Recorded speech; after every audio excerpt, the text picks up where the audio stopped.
Hi, this is my Theory of Knowledge final presentation for the year. For the perception unit, I'm going to use the linking question, how trustworthy are our senses? And I did a blog post on fear and panic from a video that we watched in the beginning of the year, where scientists help Navy SEALs to almost mute the feeling of panic and fear in the brain. And the thing that charges this is the amygdala, which is a small little part of the brain, and it controls the neurons that tell you, that make you feel fear and panic.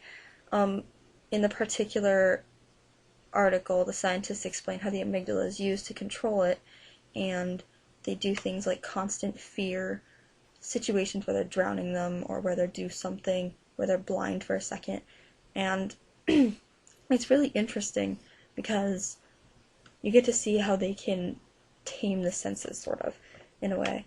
And so that was the article that I decided to use, and it was really interesting to look at that, because then it really makes you think of things like, can we mute strong, because fear is such a strong feeling. It's a sensory that tells you, don't do this. It's a sense that tells you not to do this, you're in trouble now, and you should probably stop doing this or run away. Because in very old times, when they still did hunting and gathering, if you felt fear, or you felt like the hairs on the back of your neck rise, then you knew to run. It was your instinct. If there was like a mountain lion there, you knew to run. There was something there that was really scary, that's what you do. You run. And so then it's really, really interesting how things like that work, because those feelings are so strong, and then you think, is there any way that we could do something to like mute the feelings of love and like the opposite feelings of fear and panic, like hatred and love and stuff.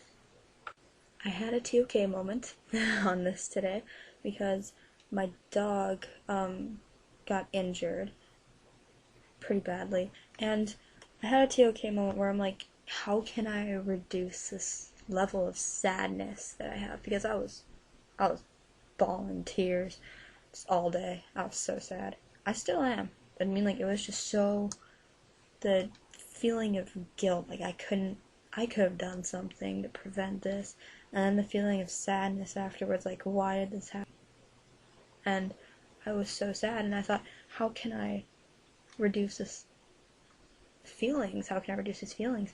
And it made me think of Theory of Knowledge, and it made me think of the first unit that we did on perception, and I don't know if this counts as a video that would count for the final, but the Timothy Dickinson, the brain video, the short little history video, where it says we have learned more about the brain in the past 5 years than in the past 5,000, really shows you how we've advanced technologically, and had these linking questions really guide us through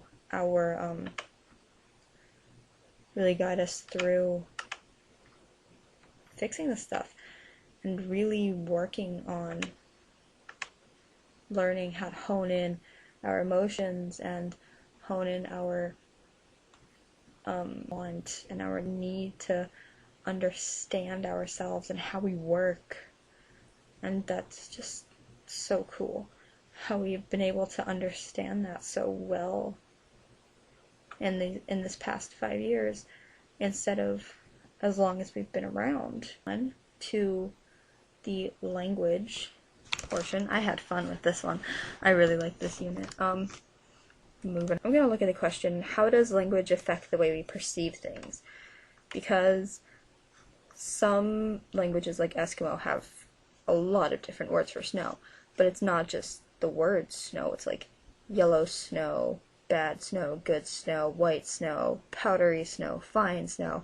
It's not like just snow. It's different kinds of snow to them. It's like how we have different words to express how we're happy. We're jubilant, we're exuberated, we're ecstatic, we're content. And we have multiple different ways to express how we're sad, we're depressed, we're very sad, we're, yeah. We have many different ways to explain how we see things.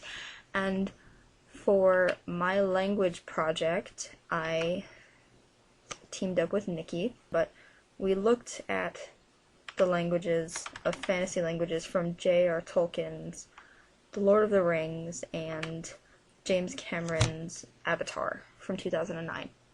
And we looked at those languages because J.R.R. Tolkien's has an entire world behind it. It has a universe.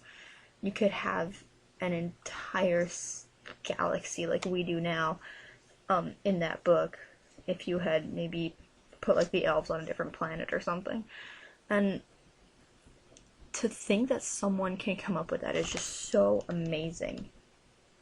To think that someone came up with that long ago. I mean, like, that wasn't with technology, that wasn't with CGI animations, that was before all of that.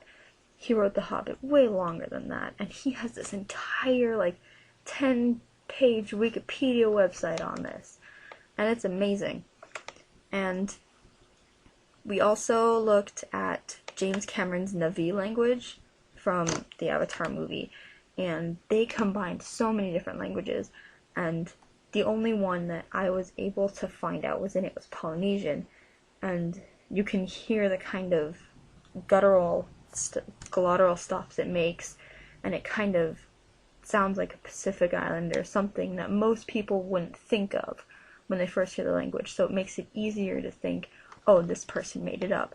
This person obviously did something with technology because they put together, because they said, I want the sounds from this language, I want the sounds from that language, I want the glottal stops from that language, I want all of these different kinds of things, because he put together at least 9 different languages, and that takes real skill. And then he had a linguist create an entire diverse language, and people use it today.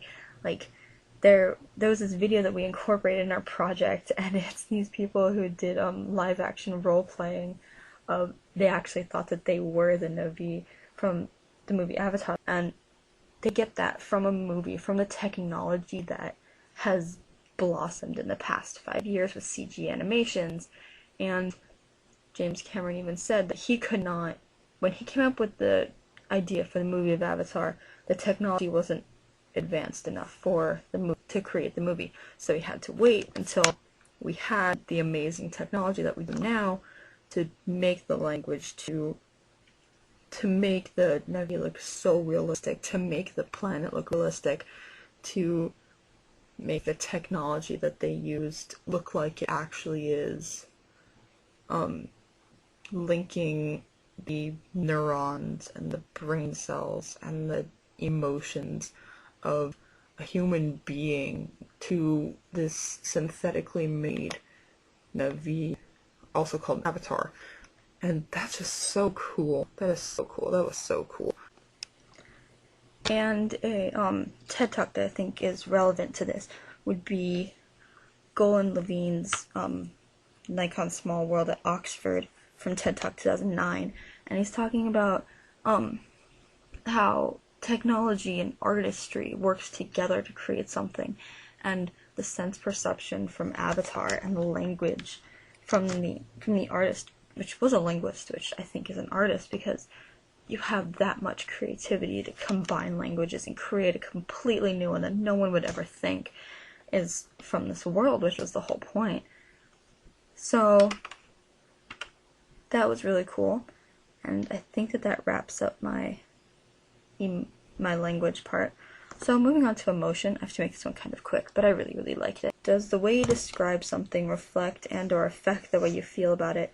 I really think it does, because if you look at something like you really, really like it, you're gonna describe it well, you're gonna have almost absolute detail of it, and you're gonna know it right from where you're going. And so my projects from this one, I did 2 emotions. I did 2 opposing emotions, charity and greed. Charity is one of the 7 heavenly virtues, and greed is one of the 7 deadly sins. Charity is a form of kindness, meaning to be charitable and selfless. The voluntary giving of help, typically money or to those in need, meaning things like you would go to a soup kitchen every Saturday, or you would give money to the homeless people. And I included videos like Gandhi giving his speech, Martin Luther King Jr., Invisible Children, which is a non-profit organization. I included things like that, and and on my website I included photographs of Martin Luther King Jr., once again, Gandhi, Big Brothers Big Sisters, Habitat for Humanity, Mother Teresa, incredibly giving and selfless people who would give their lives for anyone who asked, who was in their right mindset. And then I also did greed, was my other emotion, which was intense and selfish desire for something, especially wealth, power, or food. And my videos were a music video from the Lorax, which was How Bad Can I Be, which was the Onceler. He was taking down all the trees to create something, and that was pretty selfish. So a TED Talk that I found relevant to this was Sherry Turkle's Alone Together, where she talks about, it's relevant to technology, but it's the emotion of being alone, even though you're with someone else in the room, because she talks about how her teenage daughter will hang out with her friends when really they just text everybody and they sit on the couch, and it's like they're alone. They're together physically, but they're alone emotionally. They're not together in that way. Is truth more important than happiness? I think that truth might be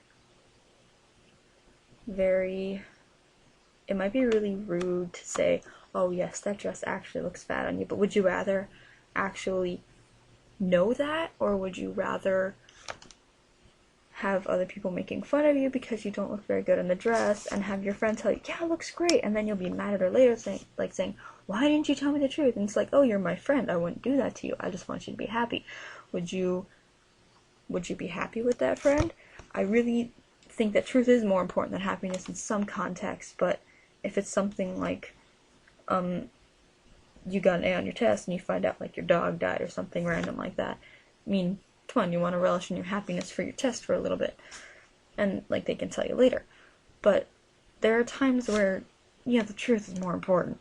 Like if you're about to give a big presentation on something, and let's say the presentation doesn't look very good, so it's like you ask your coworker, does this look good? Like, is this a good presentation? And they're like, oh yeah, it's just fine, when really it isn't. It actually really is not, and you're just like, oh, well then, that doesn't work out very well for me. So you look at truths, let's just cut this part out.